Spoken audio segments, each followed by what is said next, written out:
Hello, neighbors. We're back. This is Daniel. This is Katie. Welcome back to the Future Neighbor podcast. This episode is brought to you by Gochujar. Gochujar. And what do we have up in the pipeline?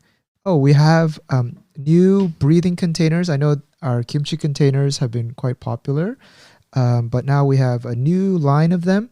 I think when you make like 물김치, which is like kimchi, or we call it water kimchi, but the English translation sounds a little bit funky. Doesn't sound tasty. Yeah, or when you pickling, like 장아찌, you make them like. Do you remember in the old days when I saw my parents making it? They have those like glass jars that you buy kimchi out of, the round ones, and they always put it like in the balcony somewhere. And so like if you go to any Korean household, or at least it was like this for me in the States, you would always see like these like bottles of fermenting doenjang or gochujang in the back, and I would always be like, ugh, kind of like unsightly. But It was in 장독대? no, it wasn't in 장독대. It was like in glass jars. Okay. Like in you didn't see that ever? No, What was your interaction? I lived in 아파트. Oh, right. That's not really What like was your a similar. interaction level with Koreans when you were living in the UK? No, because I was living in the dorm. Oh, So I right, don't right. really live with family. You never looked into like other Korean households. No. I wonder what the parallel is to like if you're living as a Korean family in London or in the UK versus in the States, like whether the same things that I experienced would be similar. I think so. Wouldn't it be? Yeah. So maybe there was some fermentation jars out in the UK balconies as well. I just remember like every time I go, because there was another Korean girl in my class, and she actually lived with her family. Uh-huh. So she's not boarding.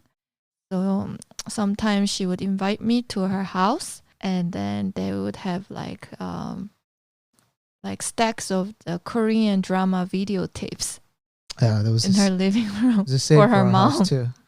I think that again, those like Korean dramas back in the early 90s, like that was like it brought so much joy to Korean moms living outside of Korea, right? Like reconnects them to culture.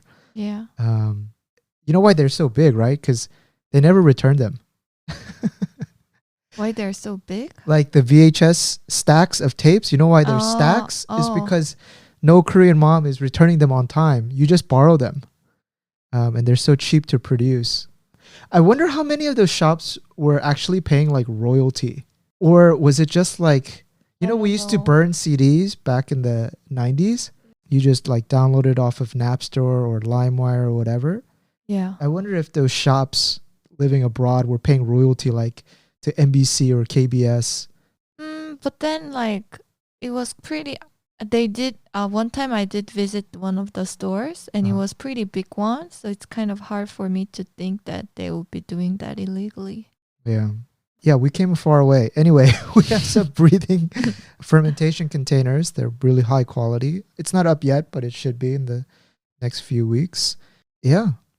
So let's roll into our podcast today. Today, I want to start off with an interesting scenario. We were walking in Shinza last time, and we went to go meet a friend. But along the way, you posed a very interesting question because there were so many young people out dating, and you were like, hey, doesn't that look like one of our friends? And I was like, who? And I was like, oh, that friend. And then I was like, no, that's not him. But then you were like, but what if it was? What if we caught one of our very close friends cheating? Their girlfriend. Yeah, or their wife, right? Yeah. What would our reaction be? And I was just like, I kind of shuddered at the thought. And what if your eyes met? Yeah, like... What would you do? Okay, that's completely two different scenarios. If your eyes didn't meet, the default would be to... Just pass by. And then would you bring it up the next time you meet him or after? Would you message him, say, oh, I think I saw you today in Shinsa, but Oh my God, didn't really no. get to say hi. No, I don't... No. No. I would never. So you'd let it go. But Yeah. what if your eyes met, and then the next time you guys actually set up to See, meet? that becomes a lot more interesting. Huh. I don't think you would bring it up unless I would that never other bring it. person brings it up, right? Yeah. This Or- is or- such a topic for a drama or movie. No, or maybe a better question is, in what case would you address that person? I think if they were very, very close, like a very, very close And friends if with. you are like family couple, so you both know the guy and the girlfriend, Oh, and then you kind of occasionally meet together like a double date, it will be so awkward. actually, I think that makes it even more complicated. So let's say that I'm friends with the guy and I just saw him outside on a date, but then I also know his wife really well. Yeah.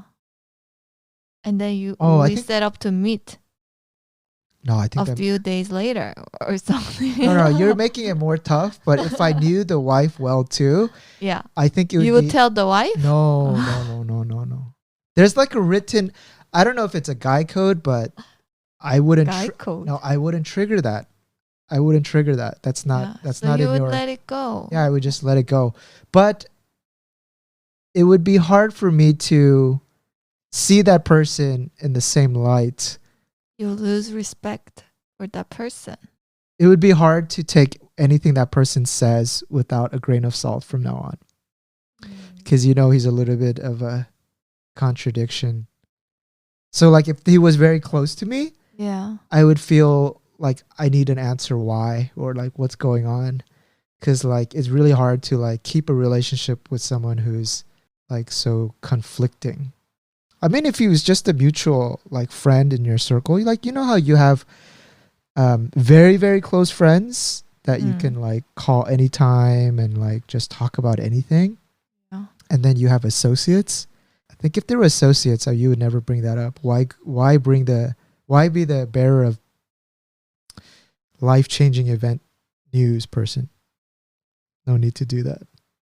You'll be sacrificed for it. How about you? Like, is it kind of similar line of thinking, or is it different for No, women? I think it would be pretty much similar. I wouldn't go out my way to like pin him in the middle. Yeah. But like, let's say if I was more close to the girl, rather than the actual guy, then Oh, interesting. I think, I don't know, I would really, really think hard about whether to tell the girl or not. Really? Yeah, if I was really like, if she's my direct friend Yeah. and the guy is like more like, I know him through her because they're married or they're going out, then I think I have some obligation to tell her. You don't think so? Yeah. Again, if it was one of my very, very close friends, I would just ask them to know why, man. more like why, man. More than like, dude, like I caught you. Like it wouldn't be that. It would be coming from the angle of like, why? Why? I don't want to see you go through pain. Like why, man? Actually, Like, I I can't unsee this. No, it's like it would be like catching your parents in bed or something. Like, no, I can't see this. Why? Why? No. ¿Por qué? ¿Por qué? No. Nande. No, calm down. I have a more interesting question. Okay. So like, it's between us. Okay. So what if what would be your reaction if somehow I cheated during our marriage? Would you give me a second chance, or would you like completely call it off? You know how sometimes boxers, before they go into a ring, they have a strategy, and then you get hit in the face and then you forget everything? Like me saying anything right now would be pointless because I usually say this when I talk with friends about like very crazy issues like this.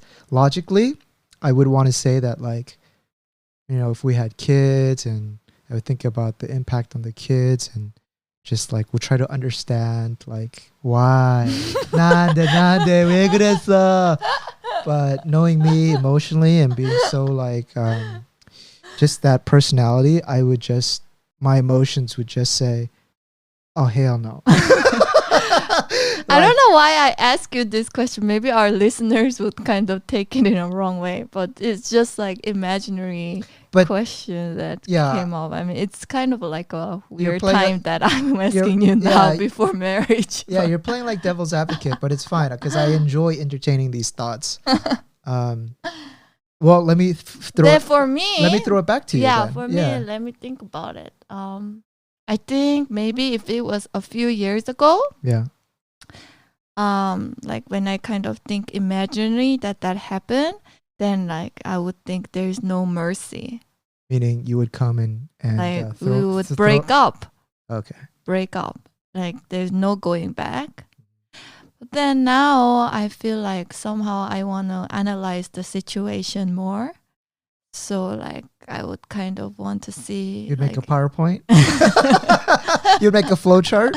No, I would want to see if like, first of all, was this like an impulsive thing, cheating? Yeah. Or was it like all very strategic and all planned out and so how does done it change? For a long time? What if it was a night of passion? I was just so drunk and like just made an error. Then I don't think I would just call it completely off. Yeah. Like maybe on day one. Yeah. Maybe I might try to like give it more time, maybe a few more weeks or months. Mm-hmm. But then I feel like eventually it will keep haunting me, the thoughts, and then we will have to break up. It'd be like a thorn in your shin. Yeah, it won't kill you, but it'll keep bothering you until you can't walk. Yeah, it will keep bothering me. Even though I'll try to keep convincing myself that there wasn't love and it was just like a mistake. Yeah. Then I don't know how well I would be able to like overcome that thought.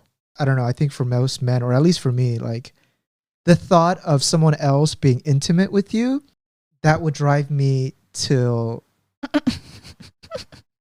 that would put me in a deep hole for a very long time, regardless of whether it was lust or thought out. Like, you know how you're like already splitting it up and thinking one way or another? I think for guys, just the idea that someone, because I think guys just we're very primitively very territorial, and it's also I think like an ego thing, and also I don't know, it's just like guys want to be very protective of their women, and maybe protective is not the right word. But maybe what if it was just like kind of drunk night and it's just like all meant nothing? Well, let's make it more in the gray area because it's more fun. So not being like completely intimate, but what if it was like a little kiss? A kiss? Yeah. I think it's forgivable, but... It's forgivable, but you will have to do a huge compensation. So you will have to get me like a Ferrari or something. No. You're just thinking like a drama, a TV show. It would shake your foundation. So even a kiss would be like, oh man, I can't trust this person. Yeah, it will take a very, very long time for... It's the trust issue. Yeah, for you to like get over it. Yeah. I don't know if you can really get over it. Pretend to get over it. Yeah. Maybe we should jump off this topic. No need to dig into scenarios which probably is not going to happen to us.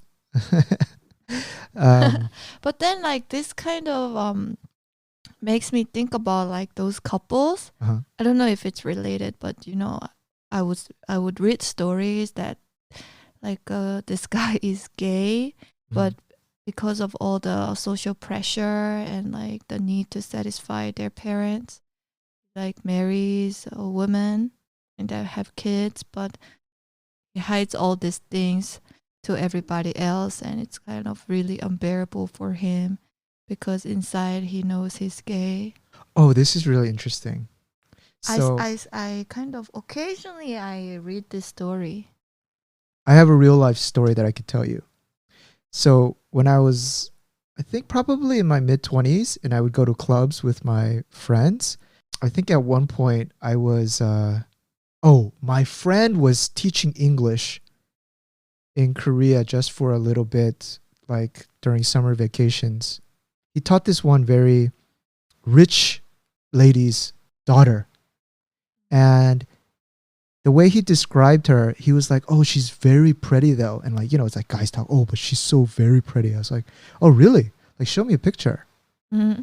And he showed me a picture. And I know who that lady was. It was the craziest thing because that lady was, at that time, I thought she was the boyfriend of a guy who was one of my friends with my clients. Okay. So I actually had dinner with her, or like at the same, like we were grouped together in this like group dinner. Yeah. Because my client was there and he invited his friend who naturally invited his quote unquote girlfriend. Yeah. Right. And I was like, oh my God, she looks uncanny like the girl in this picture. Yeah. Right. And I was like, does she drive a specific car? It's an expensive car, right? I was like, does she drive this car? And he was like, yeah. I was like, is the color white? And he's like, yeah. And I was like, oh my God, it's the same girl. Oh. So I was so mind blown, right? And then strangely enough, like a month later, after we finished some client work, my client was like, should we go towards like Itaewon and just get a few drinks, right? And that happened that night. That lady was there too with his friend at the club. And it was crazy because I had invited my friend to come to the club too because he wanted to hang out. And I was like, all right, I'm done with my work. I'll just invite him to the club and we can just grab a drink, right? But then I didn't tell him that lady would be there. Yeah. I kind of had like this. I just wanted to see what happened, right? How she would react. And then my friend came. And that lady, she didn't recognize him at all. You mean pretended? Yeah. Even though my friend is his daughter's English teacher, right? Her defense or her strategy then was to just pretend like she doesn't know him. Yeah. And she was a different person. And so my friend was like, oh, like, 안녕하세요, like in Korean to the lady. And she was like, excuse me? Who are you? Yeah. And then my friend was so bewildered. But then the next week he went to go tutor her. But then she completely acted as that night that event didn't happen. And so he was so perplexed. But I don't know. Maybe that was a little bit evil of me, but I just wanted to see what would happen. But I didn't know that. Well, actually, I did know she was going to be there, but that's how it was. So she was cheating. Yeah. And the reason I brought this up was my client told me that lady was married to a guy who he came out of the closet. Oh. Yeah, that's why. Yeah. Yeah. So what happened to them? I don't know. I didn't care. After that incident, I didn't really care. So I never asked what happened or whatever. It does happen. Yeah. Wow. Anything else you want to add to this besides wow, or shall we move on to a different topic? Yeah, I think we can move on. I also wanted to talk about like kind of friends. Our like how many you're really extrovert, right?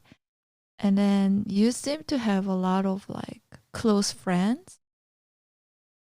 But then like, I've been pondering a lot about like my progression with friends, like my relationship with friends who I thought were really, really close and who I hoped would like continue our relationship for a long time in through my 30s, 40s. Then the reality is it's like, especially if the friends are not in the same country with you or same city. Yeah. Like if they're in different countries.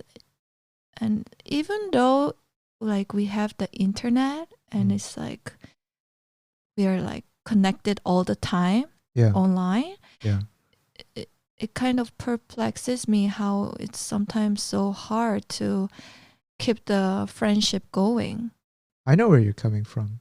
Yeah, so it's something that's been going on my mind, and I'm kind of struggling to decide like who are your real friends. Yeah, and maybe I should just accept that things change over time, and like distance, physical distance is a big barrier that I should just accept and don't take anything personal. Yeah.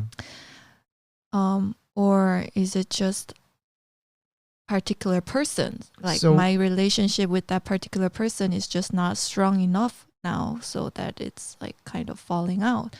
I don't know. So I'm just like, yeah, it's been bothering me for some time because So I think the requirements for a friend changes as you get older.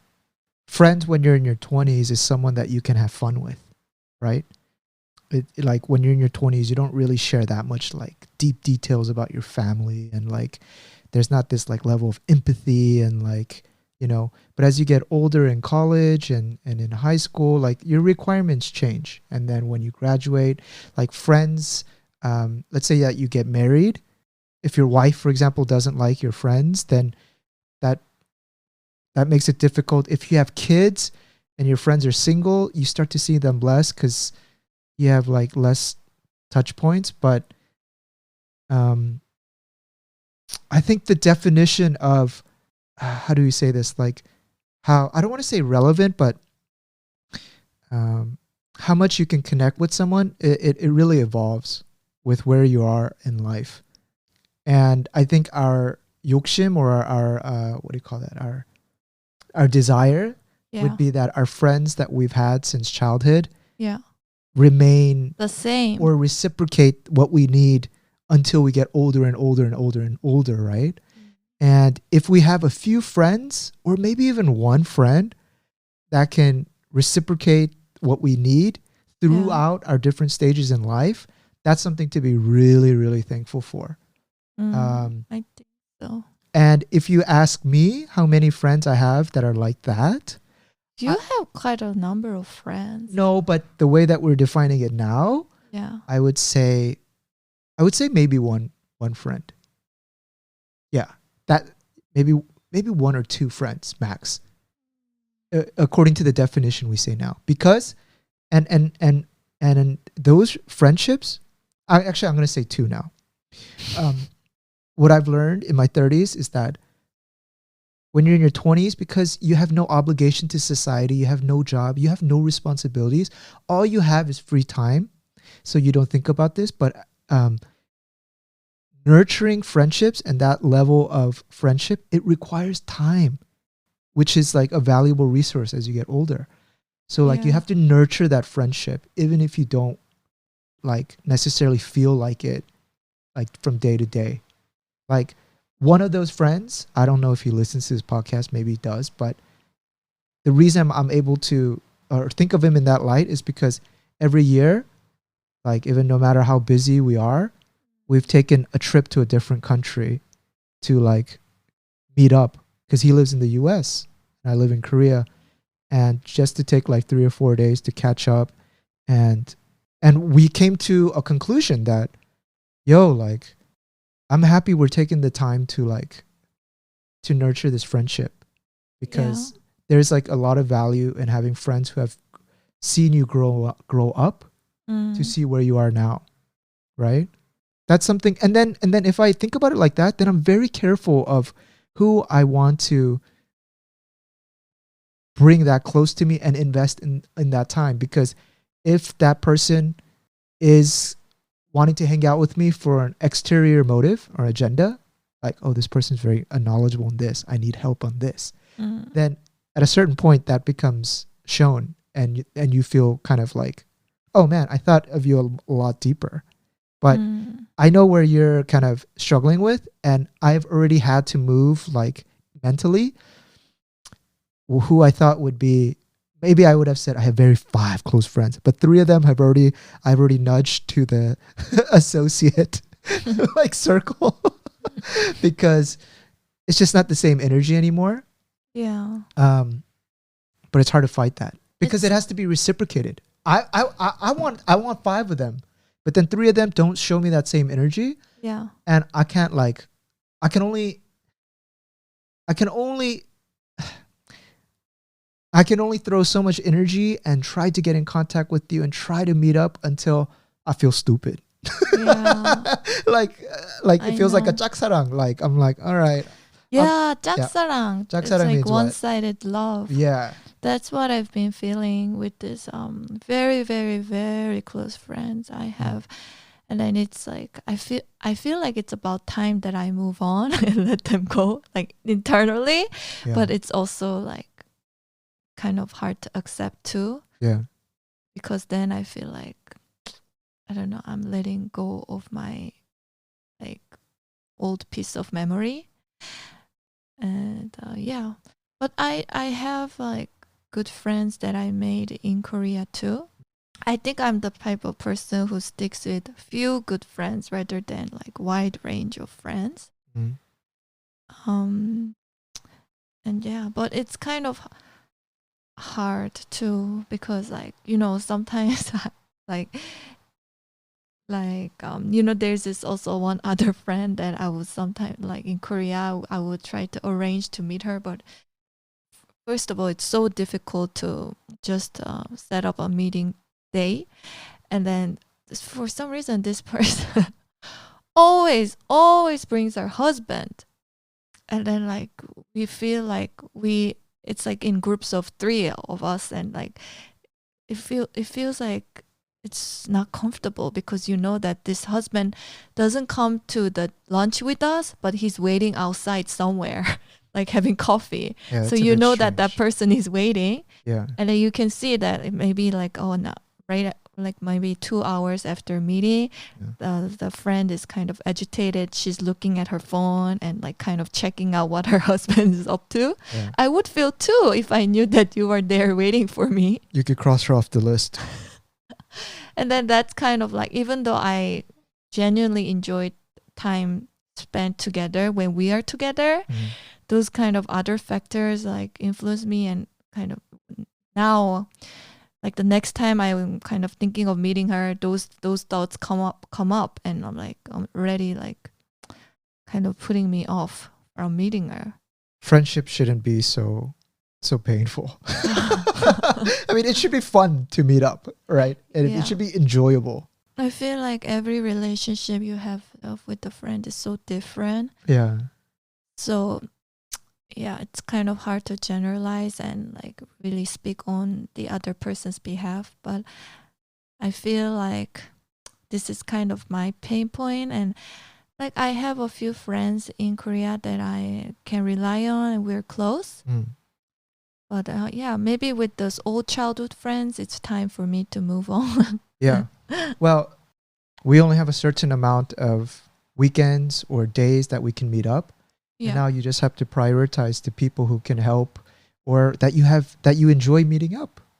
And Yeah. if those friends are in a different countries, you can always stay in contact with them. But, like removing your mind space from them, and then investing into people who are close by, who can offer you the support or reciprocate the energy that you need now at your life. I think that's a very important shift in thinking. And that applies to me too. I'm like talking as if that's not relevant to me. But, I should make more close friends in Korea as well. I mean, I have a few, actually more like one very close friend. Yeah. With Well, whom actually, no, I have a few. Yeah. The one from college, and also one, that. Yeah, but with one of that friends, you actually went surfing last week. Oh yeah, we'll jump to that. But I want to stay on this topic about friendships, because it's very interesting. One thing that I realized too with friends, like even if I think about my high school friends, generally people are closer to their high school friends than they are their college friends. Yeah, 'Cause, like, that's how I was. Yeah, but I realized that with high school friends, it's a great situation when both of you are progressing in life. The reason I say that is one person comes to mind, and this person is always kind of static in life. Or if I'm more specific, is he has nothing going on. He's just a pretty unmotivated guy. But when I like talk with him, I feel like I can only share so much, because I know that my achievements it only makes him think about his lack of doing anything. And I could sense that energy. So you're in essence when you're meeting with this person and you have thoughts on your mind, you start filtering out so much things to the point where you never really talk about your worries, your passions, and you just talk about the activity at hand. You know what I mean? Yeah. Like if we're just golfing, what am I talking? Golfing, we never play golf. If we're just, I don't know, let's just say we're skateboarding, then the conversations with that friend is always just about skateboarding or maybe some generic topic like girls, are you dating, this or that. And then it becomes very, how do I say it, such surface level entertainment that it becomes boring to me. Yeah. I remember like a few years ago, or maybe if like in the earlier podcast, I said the definition for a friend was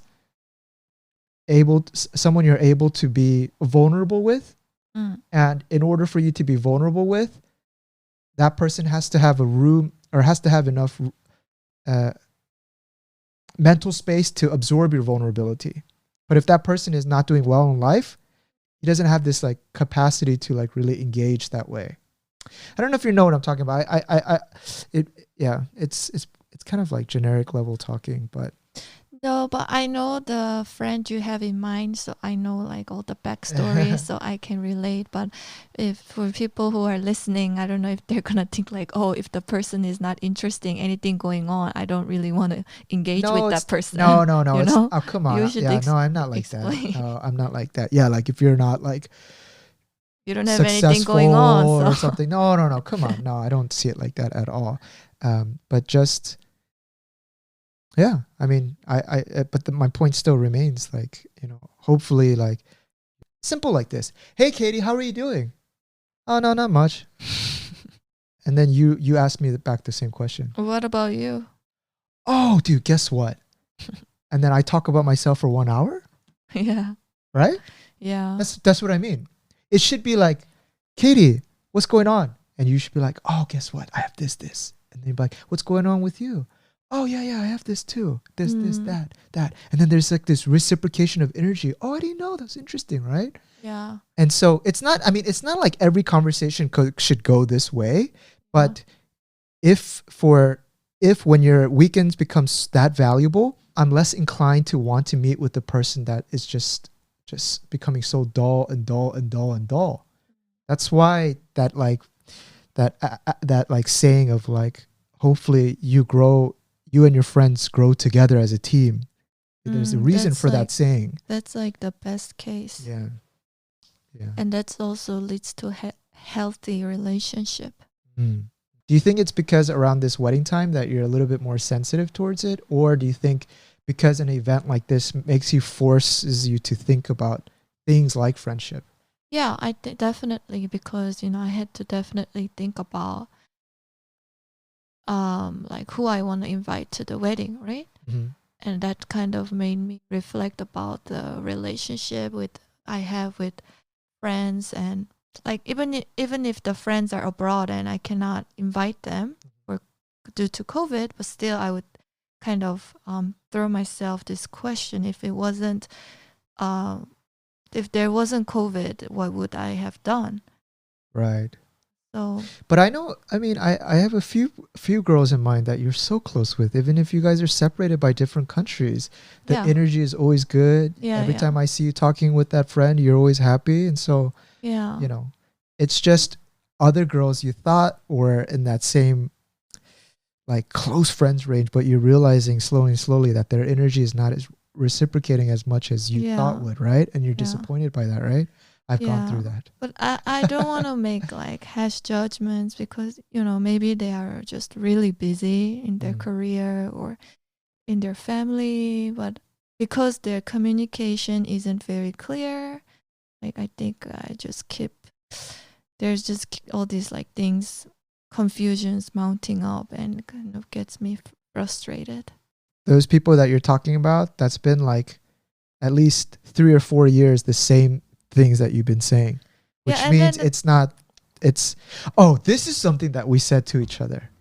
No, and then the thing is, like, when we finally get to talk and come to talk, and if it just feels like it was before, like it feels really good, but that that moment to actually talk is so hard to reach.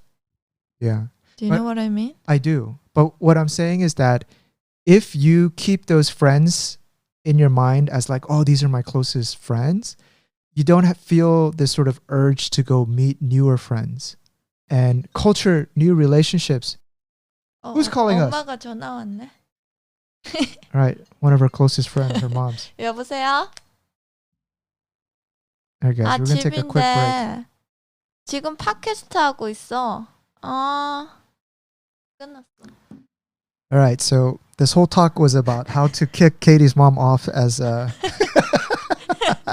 as just a close associate. That was the person I was talking about. She doesn't reciprocate the... No, we're kidding.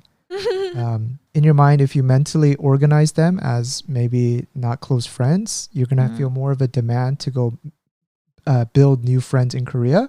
And then those friends, when it comes around to meet them, you'll still get the added benefit of like, oh, they were close friends. So it's a win-win. Yeah. Whereas just keeping them in your mind, it gives you false comfort that you don't need to build new relationships. Yeah. So you can play Jedi mind tricks and have a win-win situation.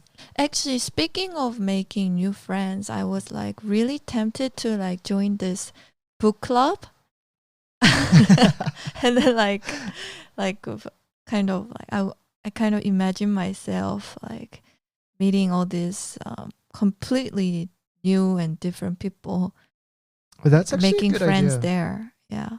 It's a good idea.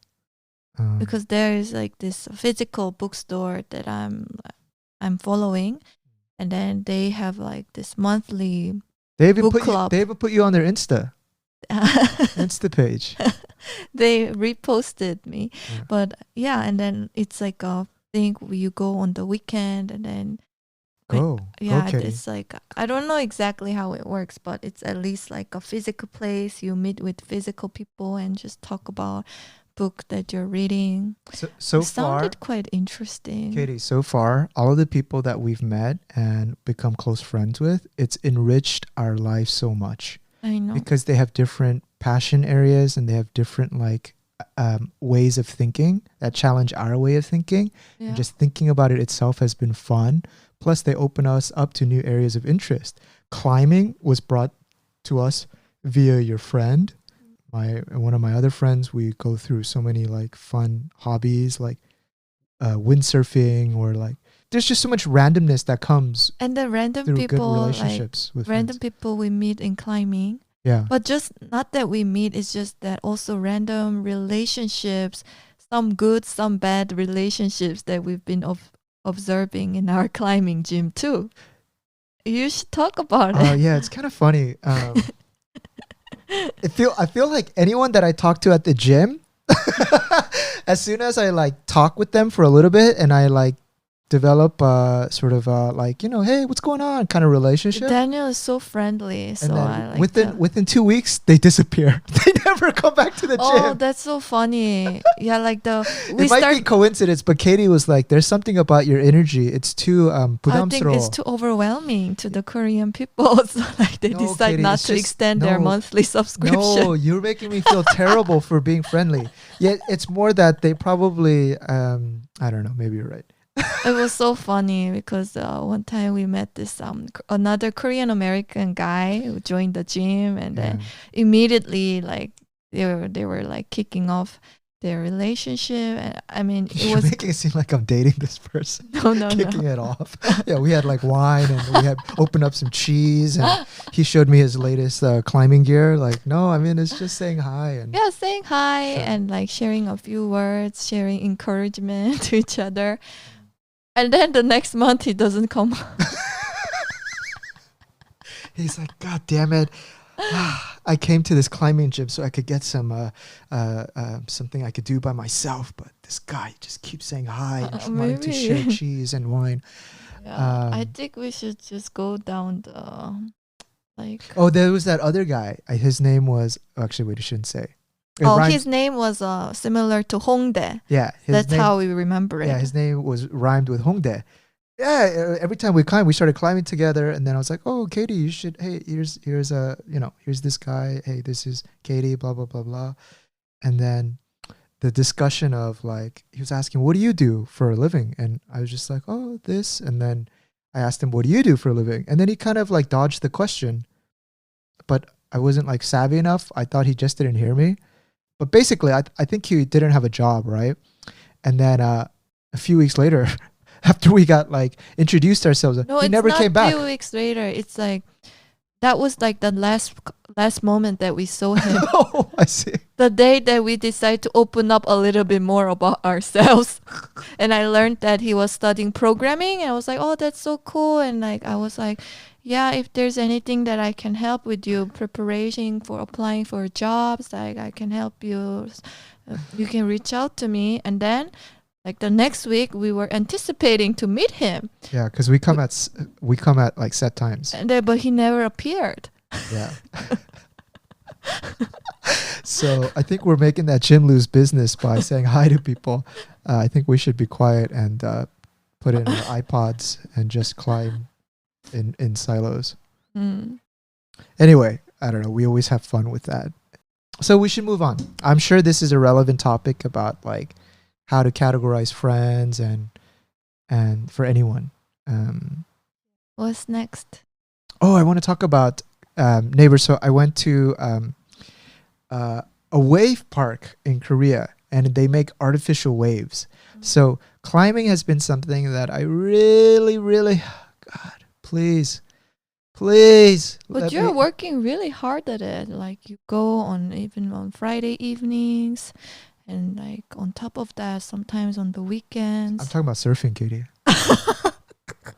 What are you talking about working hard? I go like once a year.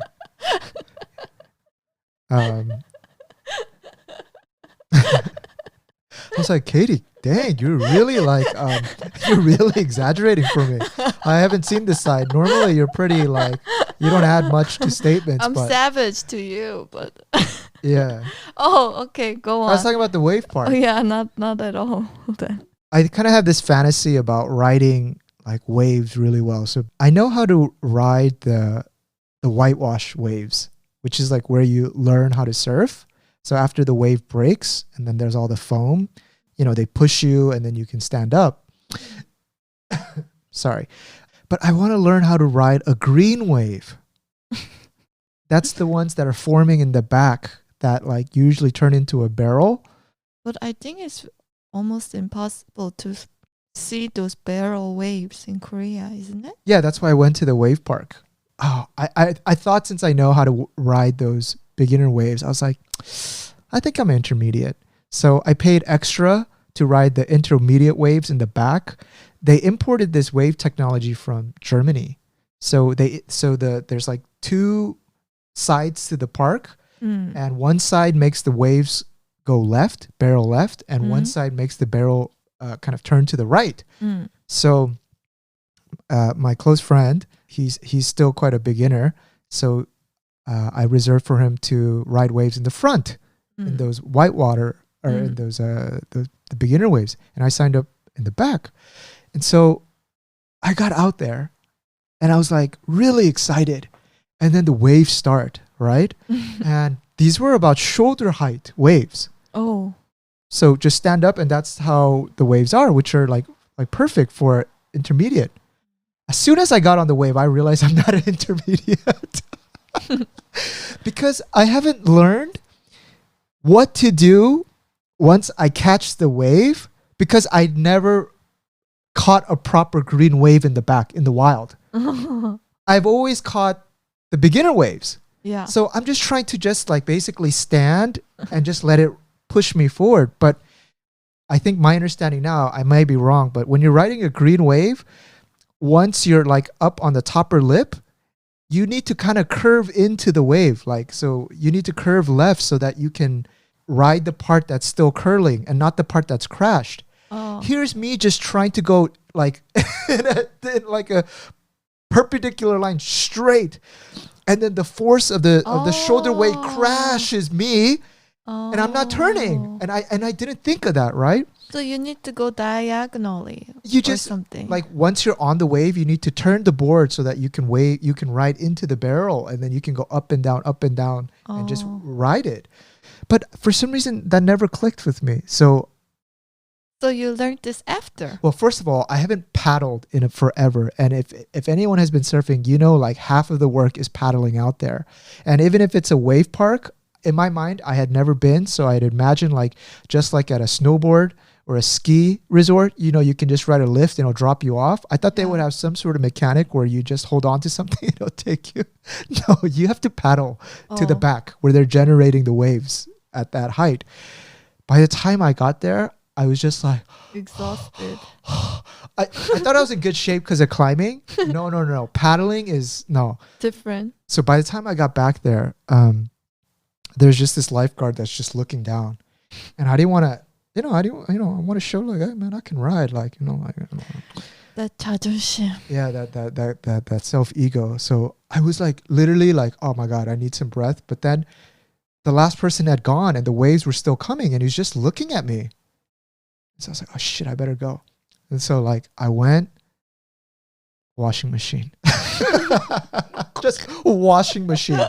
And I felt like in Bali, I went to my friend and I was like, now I realize I'm a beginner. Who am I fooling myself? But then even the beginner's course wasn't easy. The beginner's course is easy. I can ride I can ride probably 80% of those waves every time. But it was really painful because at the wave park, I think you got to wear some booties. Yeah, like booties is just the name for like kind of these like shoes. Because the bottom of the wave park, it's like, in the beach you have sand, right? So even if the tide is pushing you back, you can grip with your toes and move forward. But there, it's like the bottom of a swimming pool. So the bottom of your feet, slippery, and there's no grip. So I saw my friend who, like, let's say, you know what I'm talking about. So he missed the first wave, and like they come in successions of like 6 or 7, or I think it might be 10 waves. So if you missed like riding the first one, the second was coming right after, third, fourth, fifth, sixth. So you can't go back. And he was just staying in place trying to get over those waves. And I still remember what he said, like after we finished. He was like, Daniel, I don't think surfing is for me. I'm too late for surfing. There's no way I can be able to master this. And he was just so frustrated. Yeah, he was quite frustrated. I was too. But I still have a kind of a romantic idea of like later in life being able to just go out and ride a surf. I like to think the real beach is much easier. I think it is, because you don't get this like constant waves coming. Systematic 8 pounds of waves hitting your head. No break in between. No randomness. Oh my god. So we had rented out 2 hours. By the way, it's very expensive. 1 hour is around $100 if you rent the board and the suit and all that. But I was like, if we're going to drive this far, let's rent 2 hours. After the first hour, I came back, sat down on the thing, and I was like, hey, how are you feeling? Because, man, that hour felt pretty long. Wow. Yeah. But, man, I remember when I was in Hawaii and I rented a board, the guy was like, what size board do you want? And I was like, let me go with that short board. And he was like, are you sure? And I was like, oh yeah, I think I can, I snowboard, so I'm pretty sure I can ride. He's like, these short boards, my friend, if you don't know how to ride it past like the age of like 12 or 13, or maybe he said 10, I don't remember. At a very early age, like elementary school, you'll never ride a short board. Actually, I saw this 연예인, K-pop singer. Yeah. Who actually learned to surf, and she rides shortboards. Well, she must be really good, how right? Old is she? Like in her 20s, or like close to 30s now, I bet. That gives me hope. Yeah, I wanted to tell you that. You know the longboard and then the really short board, right? It's about the size of her height? Yeah, she rides shortboards too. And apparently she's really good. Damn, but I bet so those jealous. people live by the beach to learn surfing. I know. And they can afford that living because... No, it's surfing is the cheapest thing. It's like all you need is a board. There's no cost. We just keep spending money because like we're going so far and we're trying to make a trip out of it. We're paying these stupid surf waves shops. I'm bitter. I can tell, totally. Oh, but that would be Uh, really good if you can surf really well. I mean, I don't know if I go back to the beach this year, I will be able to remember any of the things I learned last year. yeah. That's gonna be my mission for this year. What is it? I'm gonna say it out loud. Is to be able to ride green waves. I'm gonna make it I happen. think it's In doable. Yangyang, But you have to go to the beach very frequently. I will. But I will. I will. Because once I learn it, I'll never forget it. And it'll add so much joy to my life in the future. So I need to 고생 now. you need to be careful too. Man, and I lived in California, literally 45 minutes away from Huntington Beach, Yeah, and I never somehow. learned How come? Why do you think that is? because Always every because time I see this like because vloggers I was on raised YouTube. by a Korean parent. Which Korean parent?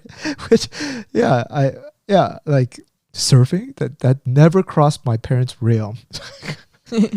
We would like our family would go and be like, "Wow, look at those surfers! Wow, 멋있다. Hey, let's go grab some food at the restaurant." Like, it has never occurred that like sports that's something that Yeah. just never crossed their minds as something a possibility in their lives. All right, so I think that's a wrap for today. That's a wrap, y'all. I think today the main focus was about friends and the changing requirements of friends, and also mentally organizing where your friends stand and where to with whom to prioritize your time. Doesn't have to be a explicit like this is the person, but you can mentally organize to leave mental space in your mind to go meet new friends or go find new friends. So Katie, I don't know which book club you're going to be at. You're going to be that weird person, like being so friendly. They're going to be like, what's wrong with this girl? I did the best thing would be like I find one girl who I can like instantly connect there, and then like make a completely new friend, unexpected. Hopefully that girl, I'm already putting my requirements on her, but hopefully that girl has like enjoys doing some crazy sports, because then she can teach us to go that'll do be so fun too. anything besides bungee jumping. I'm so not down for I bungee want to jumping. see you do bungee jump. No. Bungee jumping is Baku!